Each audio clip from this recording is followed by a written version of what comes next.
మరి గత ప్రభుత్వంలో మరి కేసీఆర్ గారి నాయకత్వంలో 10 సంవత్సరాల పరిపాలనలో చాలా వరకు కొన్ని కార్యక్రమాలు తీసుకోవడం జరిగింది అధ్యక్ష.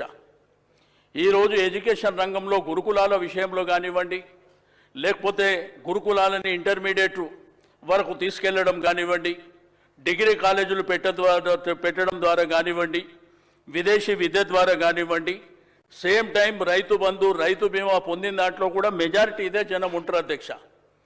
దీంతో పాటు మీకు అందరికీ తెలుసు అధ్యక్ష, ఈరోజు హైదరాబాద్లో ఆత్మగౌరవ భవనాలు కానివ్వండి, దానివల్ల ఏంటంటే ఈ మధ్యకాలంలో గ్రామీణ ప్రాంతంలో కూడా చదువుకున్న వాళ్ళ సంఖ్య పెరిగింది అధ్యక్ష. ఈరోజు సమాజంలో ఉన్నటువంటి మన సంఖ్య పెరిగింది కదా, మనకు కూడా మరి సమానమైనటువంటి వాటా కావాలి, రాజకీయంగా కూడా సమానంగా కావాలనేటువంటి సంకల్పం వస్తుంది అధ్యక్ష. అయితే దీంట్లో కొన్ని లెక్కలు అధ్యక్ష. ఇప్పుడు 2023 అసెంబ్లీ జరిగినప్పుడు assembly election commission of India ఆధ్వర్యంలో వాళ్ళు 3,32,318 మంది ఓటర్లు ఉన్నారనేది వాళ్ళు లెక్క చెప్పారు అధ్యక్ష. 2023లో 3,32,32,18 మంది అని. అయితే మీరు ఇచ్చినటువంటి దాంట్లో 3,70,000 3,70,00,000. అంటే దీంట్లో మన గవర్నమెంట్ అఫీషియల్ లెక్కల ప్రకారం 6వ తరగతి నుంచి 17వ వయసు అంటే 17 సంవత్సరాల వయసు లోపల ఉన్న వాళ్ళు 62,30,504.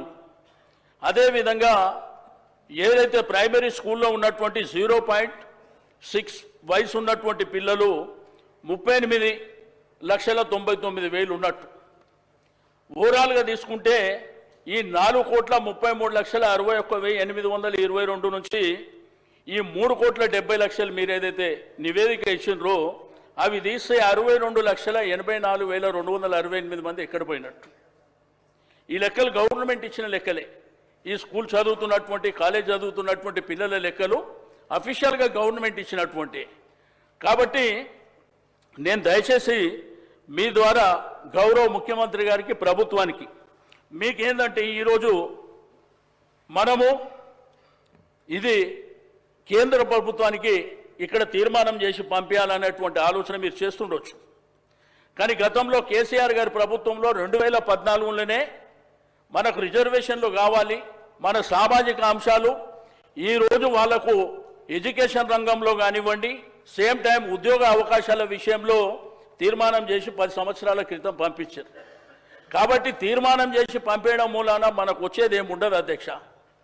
ఏదైతే పక్క రాష్ట్రాలలో తమిళనాడు కానీ మహారాష్ట్ర కానీ పక్క రాష్ట్రాలలో చట్టబద్ధత ఏదైతే చేసినరో డెఫినెట్గా చట్టబద్ధత చేస్తే మీరు ఏదైతే కామారెడ్డి డిక్లరేషన్ చేసినరో ఆ డిక్లరేషన్ ప్రకారం 42% రిజర్వేషన్ లోకల్ బాడీస్లో వచ్చేటువంటి అవకాశం ఉంది అధ్యక్ష.